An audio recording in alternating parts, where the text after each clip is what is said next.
नमस्कार, सुप्रभात। आप सभी दर्शकों का डीडी न्यूज पर स्वागत है। आप देख रहे हैं हमारा स्पेशल सांकेतिक समाचार। मैं हूं साइमा खान और मेरे साथ है मेरे सहयोगी दीपाली। नजर डाल लेते हैं सबसे पहले हेडलाइंस पर। नेपाल में पीएम ओली के इस्तीफे के बाद भी नहीं थमी हिंसा। संसद समेत कई इमारतें फूंकी। आर्मी चीफ ने की अपील, हिंसा छोड़ बातचीत करें प्रदर्शनकारी। जेन जी की बड़ी बैठक आज।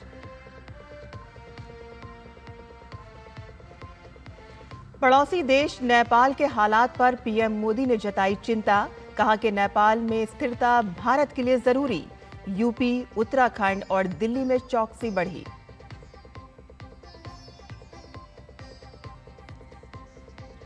कतर की राजधानी में इजराइल का बड़ा हमला। हमास के नेताओं को बनाया निशाना। पीएम नेतन्याहू ने ली हमले की जिम्मेदारी।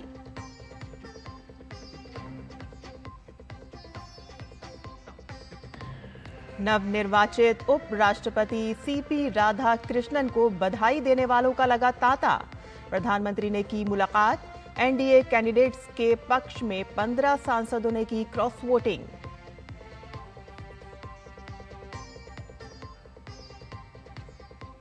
और एशिया कप टी20 टूर्नामेंट में आज भारत करेगा अपने अभियान की शुरुआत। पहले मैच में यूएई से होगी भिड़ंत।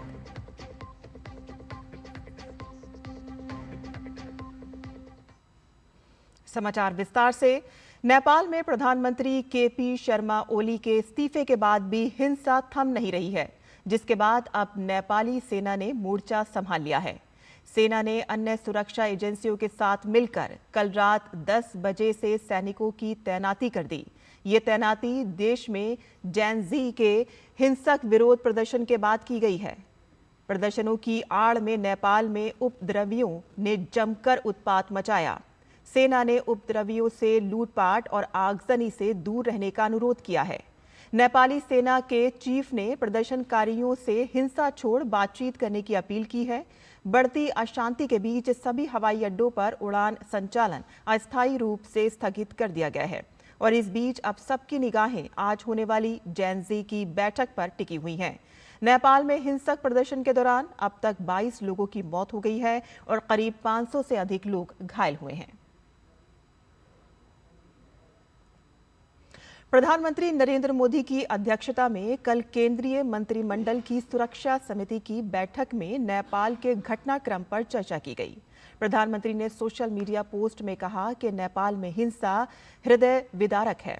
उन्होंने नेपाल में युवाओं की मृत्यु पर पीड़ा व्यक्त की। उन्होंने जोर देकर कहा कि नेपाल में स्थिरता, शांति और समृद्धि अत्यंत महत्वपूर्ण है। पीएम मोदी ने नेपाल के लोगों से शांति के प्रयास को समर्थन देने की भी अपील की। नेपाल के मौजूदा हालात को देखते हुए भारत के सीमावर्ती इलाके अलर्ट पर हैं। उत्तर प्रदेश में मुख्यमंत्री योगी आदित्यनाथ ने नेपाली सीमा से सटे जिलों में 24 घंटे कड़ी निगरानी किए जाने के साथ ही सुरक्षा प्रबंध और पुख्ता किए जाने का निर्देश दिया है। लखनऊ में नेपाल में फंसे भारतीयों की मदद के लिए नियंत्रण कक्ष बनाया गया है। हेल्पलाइन और व्हाट्सएप नंबर जारी किए गए हैं ताकि भारतीय नागरिक सीधे मदद मांग सकें। पुलिस सोशल मीडिया पर भी निगरानी रख रही है। सीमावर्ती जिलों में अतिरिक्त पुलिस और बीएसी की तैनाती की गई है।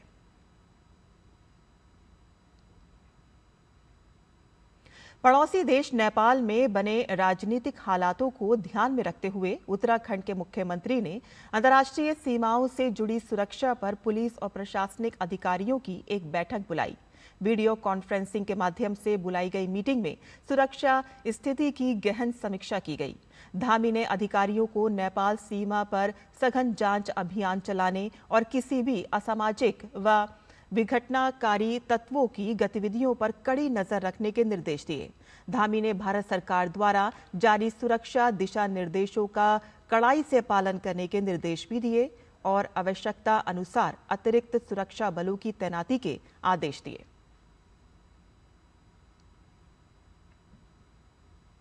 इजराइल कतर की राजधानी दोहा में हमास के शीर्ष नेताओं को निशाना बनाते हुए हमला किया और इस हमले में हमास के 5 नेताओं की मौत हो गई।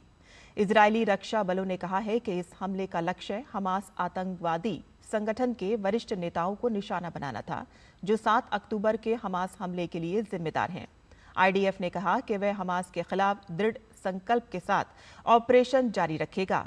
तो वहीं हमले के बाद कतर सरकार ने इसे कायरतापूर्ण और अंतर्राष्ट्रीय कानूनों का उल्लंघन बताया।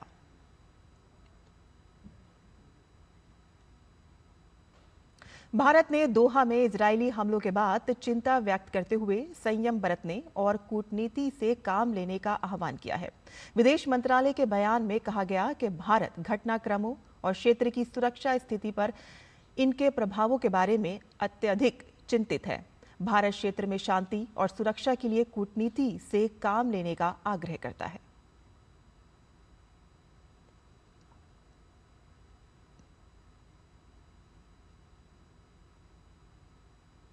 फ्रांस के राष्ट्रपति इमैनुअल मैक्रों ने निवर्तमान रक्षा मंत्री सेबेस्टियन लेकोर्नु को देश का नया प्रधानमंत्री नियुक्त किया है।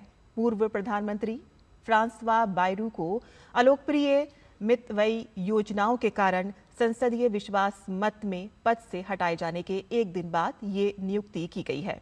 बायरू केवल 9 महीने पद पर रहे। सेबेस्टियन लेकोर्नु राष्ट्रपति मैक्रों के शासनकाल में 2 साल भी कम समय में देश के 5वें प्रधानमंत्री बन गए हैं। पिछले 3 वर्षों से रक्षा मंत्री के रूप में कामकाज और यूक्रेन में रूस युद्ध के प्रति फ्रांस के रुख को आगे बढ़ाने के कारण वह इस पद के लिए सबसे आगे चल रहे थे। राष्ट्रपति मैक्रों ने कार्यकाल ने एक बयान में कहा है कि लेकोर्नु को फ्रांस का अगला बजट तैयार करने के लिए राजनीतिक दलों से परामर्श करने का काम सौंपा गया है। नवनिर्वाचित उपराष्ट्रपति सीपी राधाकृष्णन को बधाई देने वालों का तांता लगा हुआ है। सीपी राधाकृष्णन ने दूसरे सर्वोच्च संवैधानिक पद पर अपने निर्वाचन को राष्ट्रवादी विचारधारा की जीत बताया है। उन्होंने 2047 तक भारत को विकसित राष्ट्र बनाने की दिशा में काम करने का संकल्प लिया है। राधाकृष्णन ने उपराष्ट्रपति चुनाव 152 मतों के अंतर से जीता। उन्होंने 452 मत मिले, जबकि उनके प्रतिद्वंदी बी सुदर्शन रेड्डी को 300 मत मिले। और जीत के बाद नवनिर्वाचित उपराष्ट्रपति ने कहा कि विपक्षी गठबंधन ने कहा था कि ये चुनाव वैचारिक लड़ाई है, लेकिन मतदान के पैटर्न से हम समझते हैं कि राष्ट्रवादी विचारधारा विजयी हुई है। और राष्ट्रपति द्रौपदी मुर्मू ने सीपी राधाकृष्णन को उपराष्ट्रपति चुनाव जीतने पर शुभकामनाएं दी हैं। राष्ट्रपति ने एक्स पर अपने संदेश में लिखा कि सीपी राधाकृष्णन को उपराष्ट्रपति चुनाव जीतने पर बधाई।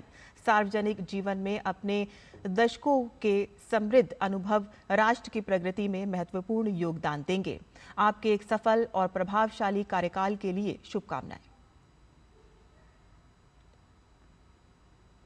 प्रधानमंत्री नरेंद्र मोदी ने देश के अगले उपराष्ट्रपति सीपी राधाकृष्णन से नई दिल्ली में मुलाकात की। उपराष्ट्रपति चुनाव में सीपी राधाकृष्णन की जीत की घोषणा के बाद पीएम उनसे मिलने पहुंचे। पीएम ने नवनिर्वाचित उपराष्ट्रपति को बधाई दी।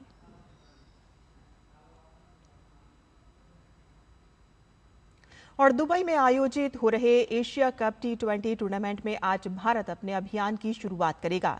भारतीय टीम ग्रुप ए में है और टीम अपने अभियान की शुरुआत यूएई के खिलाफ करेगी। भारत ने अब तक यूएई के खिलाफ सिर्फ एक T20 मुकाबला खेला है, जिसमें टीम ने 9 विकेटों से अपने नाम किया है। ये मुकाबला साल 2016 में खेला गया था। मौजूदा समय में भारतीय टीम को इस कप को जीतने का प्रबल दावेदार माना जा रहा है। भारत ने अब तक कुल 8 बार एशिया कप का खिताब जीता है, जिसमें 1 बार T20 फॉर्मेट में, जबकि 7 बार विनय फॉर्मेट में इस खिताब को अपना बनाने में सफलता हासिल की है। यूएई टीम की कप्तानी मोहम्मद वसीम कर रहे हैं और टीम पहले से मजबूत होकर सामने आई है। और इसी के साथ ही हमारा ये सांकेतिक समाचार यहीं खत्म होता है। मुझे और मेरी सहयोगी दीपाली को अनुमति दें, लेकिन आप देखते रहिए डीडी न्यूज़। नमस्कार।